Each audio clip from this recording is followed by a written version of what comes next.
Hey guys, it's Elle Washington, and welcome to my Mystical Loves podcast. I am here with author R.M Carpus with her new latest Gothic romance suspense book, I Knew Her Once. Rachel, would you like to introduce yourself to everybody?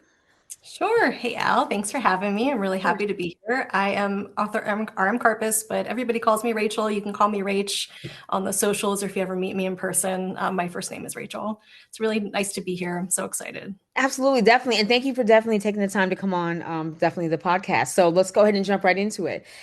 So who or what inspired you to write I Knew Her Once? It's a very loaded question. In short, I would say a very real town. So Griffin Bay is a very fictionalized version of a very Hmm. real place. So I live in the Pacific Northwest. And the region that I had moved to ended up becoming the inspiration for the whole book. But I would say this story specifically, I wrote this as sort of a way for me to, I was telling the story to myself. Okay. Um, and it was a way for me to basically say goodbye to a version of myself. So like a version of somebody that I knew during the time that I had originally moved to this real Griffin Bay. Oh, really? Okay. Kind of like saying goodbye to the past. Okay. I like Yeah, that. yeah. Okay. It was like it was very much a cathartic novel. I think anytime you're writing fiction, it's usually very cathartic. I feel like we're always trying to work something out through it. This story kind of took place in my brain at the time, like it was born in my brain during a very turbulent time in my life. So I was working through a lot while it. I hear that absolutely. I hear that definitely. I know life gets in the way. I definitely hear that.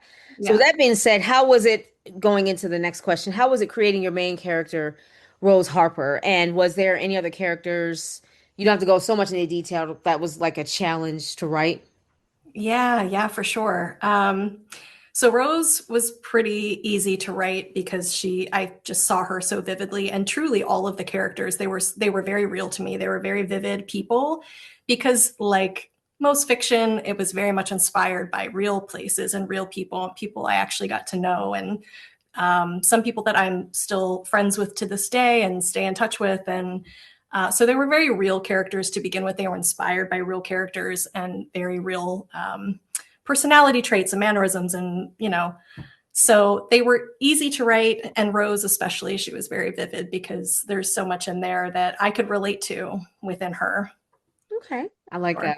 So with yeah. that, also the next question kind of leading into, and again, not going into much of detail, was there like a chapter or chapters that was, like I said, difficult to write? Because I know as we writers, like I said, we get there, we keep, pounding it out, grinding it out. But sometimes we Mhm. do hit a speed bump somewhere. So was For sure. there a chapter or chapters? Yeah, yeah, definitely. One chapter that comes to mind, and yes, it is very spoilery. So what I can say is, it does involve Rose's realization of it's kind of like a big aha moment for her when she realizes something that's going on that's sort of central to the plot. But Yeah. while she's experiencing that, it's a very tense chapter, and it was very very hard for me to write. I had to kind of take breaks. It was super heavy. It was very heavy, and it was very, again, relatable. There's some autobiographical stuff in there. There are things that like are my personal lived experiences. So that chapter in particular, where she's realizing kind of what's going on, that was very emotional, very hard, Right. and I had to just kind I of step bet. away. I wrote like the bulk of it, and then I had to like take a breather and kind of come back to it, and write it in chunks because it was a lot. Yeah, it's I bet. very very close to home. Yeah. Definitely. I bet for that. Okay. So were there any historical places or cities that inspired you to create the unsettling mood for the sleepy town of Griffin Bay? Yeah, that's such a great question. And absolutely. I live in the Pacific Northwest. I work in Seattle, in downtown Seattle, and very close to the city. You can actually see the city like from my place. But Nice. I live in a region, uh, all of the towns in the region that I live, a lot of them are truly haunted, and we have a lot of ghost tours. There's a lot of paranormal activity. A lot has happened in my area where I live in terms of like lore. There's a lot of folklore out here. and just like legends. And so I learned a lot about that when I first moved here from the locals. Very much like Rose going to Griffin Bay, she kind of gets to know the locals, and they tell her Yeah. like they give her all the tea, like they tell her all the rumors and what's going on in the town.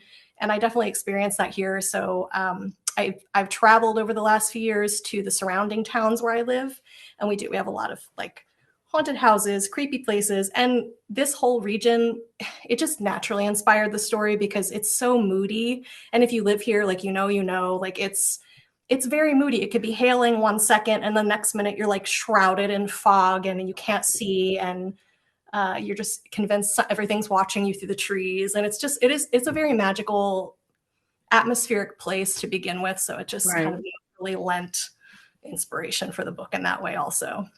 Interesting. Yeah, Rachel. And you said, like you said, you worked in Seattle. Are you, like I said, Yeah. a full-time writer, like I said, or just No, I have a 9 to 5. I work for a trauma center actually in the oh, city. nice. Yes. But So, that's I'm very proud of you, like I said, for all the creators and writers. Doesn't matter full, part-time, you're still, like I said, hitting, pounding it and getting it yeah. out. So absolutely, Yeah. yeah. Thank you. Absolutely. I did many years ago. I was a full-time writer. I used to actually write under a different name. And this was many years ago when the indie industry was very different. It was a lot more accessible. Now it's very, very hard to, as you know, as a writer, like it's very hard to gain traction and exposure when you're new, understandably, because nobody knows who you are. So they don't know your work yet. And people are not going to invest themselves in you unless they care about your work and they know what you're creating, and they have some sort of connection to it. So, it takes time, a lot more time to build up. I'm finding now that I've kind of come back into it. But years ago when I did that, I will just say I did it full time, and it was of course a dream job, but I have come to find all these years later, like re-entering the industry, that there is something to be said about having a 9 to 5. It gives you that structure and stability Right. and it gives you that ability to be able to create without the pressure of, oh, this next project has to be the one that makes the big paycheck or sustain or pays my rent next month. Or, and of course that's the dream. Like we would love to pay our bills full time with our art. Yeah, But and it wasn't like I said, everybody got their different reasons. Like I said, I know some writers just want to do one book, just to get out there and to say, I yeah, did one book, yeah, call it a day. But then there are absolutely. other ones that may want to do a couple and may stop. Again, life gets in the way. Me, like I said, that doesn't apply to me. I definitely would love to eventually do it full time. And I know with the 9 to 5, and I definitely, right, exactly. I do appreciate the stability of that, but it's also at the same time, it's very hard to balance, like I said, both doing the 9 to 5 as well as writing, but to find that time to write. And I know some people can write for 4 or 8 hours. Unfortunately, I Mhm. don't have that time luxury, Yeah. even 30 minutes. So eventually, like I said, Rachel, like I said, we're different. Everybody has the different paths, especially becoming writers and authors. So I think that's Absolutely. great. And again, and sometimes situations happen with the economy. Some people, like, they Mhm. get laid off Yep. or quit, whatever the reason is. Mhm. So, but it definitely is hard to, like I said, find the balance. If you really want to do it, you definitely want to make time to do it. Sometimes I slip up to, if life gets in the way, my good and bad days. Mhm. Sometimes I'll write certain days. Sometimes I won't. But again, that's, I don't know if you ever had that experience, but Oh, yeah. yeah. It's like a delicate balance, I feel like, because yeah, you have to prioritize it and you have to carve it into your schedule just like you carve everything else into your schedule. But at the same time, we can't beat ourselves up for like you're talking about, like you have a day where it's like things just don't go as planned. I mean, life derails us, and you have to give yourself grace about that and be like, okay, this happened. It is what it is today. Tomorrow I'll write. Like, so, I think structure and accountability is good for ourselves, but at the same time, we gotta let ourselves be human. So true. Yes, I need to work on so true. Because like I said, some days we can do it, and I'm looking at quotes from one of my favorite writers. Keep writing, writing, writing, writing. But sometimes, again, some days I can Mhm. do it, some days I Mhm. can't. So Yeah, yeah, absolutely. yeah. So with that being said, like, who or what inspired you to become a writer and author? Oh man, I feel like my mom passed away very young, very tragically. So she's not here for me to tell her thank you in person. But Sorry to hear that. I'm so sorry. yeah, thank you. But she definitely inspired me because She was a firecracker. She was a very dramatic person. And she just had a flair for the dramatic, and she was very, very much into art. She was an artist, and she was into, just cinema. She loved movies and she loved music. She was always, I got a lot of that from her. Like she was always at concerts and um, always at the movie theater and always just dreaming up like the next adventure. She was a very adventurous person. And so I get a lot of that from her. Like she was a very free spirited and very passionate person.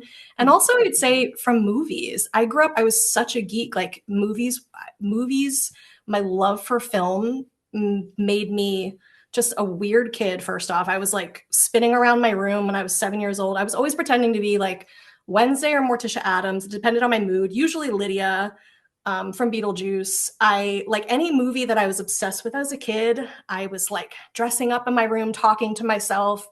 I was a weird kid. So I just movies. Like I loved storytelling, and everything was always very cinematic for me, like in my brain. So every time I had an idea, even as a kid, for like a story, I would see it like a reel in my head. And so I just had So to quick true. sit down, yeah, and write it out. Yeah. Yeah. So true. I like that. I like that. Was there a favorite movie, like I said, that inspired you? Like I said, besides a lot of movies that inspired you to do that. I know it happens like it pops in our head. Yeah. Like it feels Um, real. when I was a kid, I was a big like Tim Burton geek. So like anything Tim Burton, I absolutely Oh yeah. loved. Oh, my God, I mean, just so talented. But I watched a lot of, again, weird for a kid. I was a 90s kid. And so it was like before my time, but I was obsessed with everything Alfred Hitchcock, all of Alfred Hitchcock's movies. Like I love suspense, I loved horror, and I loved like how he masterfully wielded his skills on screen. Like I think his stuff was scary without a lot of gore, without it was like, he knew that the scariest stuff we could come up with was what we created in our heads. And sometimes So his true. music or the lack of music that he used, the Twilight Zone, that old TV show, The Twilight Zone, I was really into that. Oh yeah, yeah. Just stuff like that definitely inspired my love for suspense and horror specifically in storytelling. So Very nice. Absolutely. Okay. Definitely very, very nice. So is there anything new that you're working on now, or are you basically taking a reset, like a break? yeah, I always say I'm going to take a break, but that never happens. I know. I don't know if you go through that, but I'm like, Yes. after this book, my writing and publishing partner, author Dia Million, she and I have a publishing venture on the side that we worked on together. We're called Wraith House. You can find us on Facebook and Instagram and all of that. So we both really love like spooky stuff, so we write together. But she's also my editor, and we talk about this all the time. I'm like, I just tell her name's Domenica. I said, Domenica, I'm taking a break after this book. She's like, okay, like, yep, we'll see. You Like, say that. so, No, we always say that. I know, taking a break. Yeah, and it you doesn't know, happen because, and like it's I said, good too. I probably will eventually. But to answer your question, yes, I'm working on a dark academia romance right now. It's releasing June 8th of next year. It's called Loyal nice. Liars. It's Yeah, called what? Loyal. Loyal Liars. So it's available for pre-order now on Amazon. Oh, well, okay. Yes, it's a lot of fun to work on. It's very much inspired by films like Saltburn. It's not quite as it's not Saltburn, but there are shades of Saltburn in there. The Talented Mr. Ripley, the OG Cruel Intentions. There's a little bit of Scream in there, but there's like a romance. Yeah, secret societies, and it's going to be very intense. So I'm excited. It's a lot of fun to work on. Oh my. Okay. Yeah, it sounds like drama, supernatural. Love it. Dark, highly. Is it a prep school, Rachel? Yes, yes. It's a university, so it's, I'm playing on I love like class difference stories. I love really exposing, the dark elite underworld and everything that is wrong with it. And I love like bringing in characters that are obviously not from those backgrounds and challenging those constructs. So Okay. yeah, yeah. So it's a university. The characters are like mid-20s. They're like master's students, so they're not quite like 20-year-old. They're not freshmen in college, but Oh, so they're in college. I don't know why I thought they were in high school. Okay. I feel like a lot of dark academia stories are like Oh, I feel right. like a lot of them, yeah, maybe that makes sense because I feel like a lot of them are they're like, private high schools, but yeah, this one's actually it's like an Ivy League university on the East Coast, a No, fictional one. I think that's great though, because like I said, I mean, I like that type of stuff with the high school and especially with college and everything. But I'm Mhm. definitely excited for you for that. Okay, definitely. Thank So you. definitely, you guys, as you heard her, it will be out next year. Definitely gets a pre-order for that. Yes, And with thank that, you. Rachel, being said, can you? I definitely want to thank you again for taking the time to come on to my podcast. Do you want to Absolutely. let everybody know? Oh, you're very welcome. Do you want to let everybody know where they can find you, your socials, your website, and your latest? Yeah, definitely. Thank you for having me. Very Feel welcome. free to look for me at rmcarpus.com. That's my main website, rmcarpus.com. All of my links and everything are there. That's like my central hub, and I definitely recommend sign up for my newsletter. When you go onto the website, it will prompt you to sign up, because I definitely communicate with I communicate all the newest updates to my newsletter subscribers first, but I'm also on pretty much all of the socials, just not Twitter. And you can find me under the handle at RM Carpus. So, and I feel like I'm on Instagram most, so feel free and come and say hi and love to see you on there. Absolutely. Okay. Definitely, guys. So you heard it, like I said, from Mrs. R.M. Carpus. Please feel free to check out, like I said, her book that's out now. I knew her once. Definitely check it out. Amazon, Kindle, pre-order, anything. So, okay. So, Yeah. Rachel, thank you again for taking the time to come on, and I will see you guys next time. Yeah. Thanks, Alec. Alec, I'm excited to hear about your work too. Oh, Coming up. yeah, yes. I'm excited. You have That to I keep me just I posted. needed to take a moment of silence for that. It's coming. I know I'm in we were talking about it earlier about resetting and taking a break. It's my transition, but yes, I'll obviously we're following each other. I'll keep you in the loop. It's coming. Just That I'm sounds just good. I need a moment of silence because it's coming. Yep. So Yep. Best of luck with it. It's great thank meeting you. you. I appreciate it, and thank you very much. All right. See All ya. right. See ya.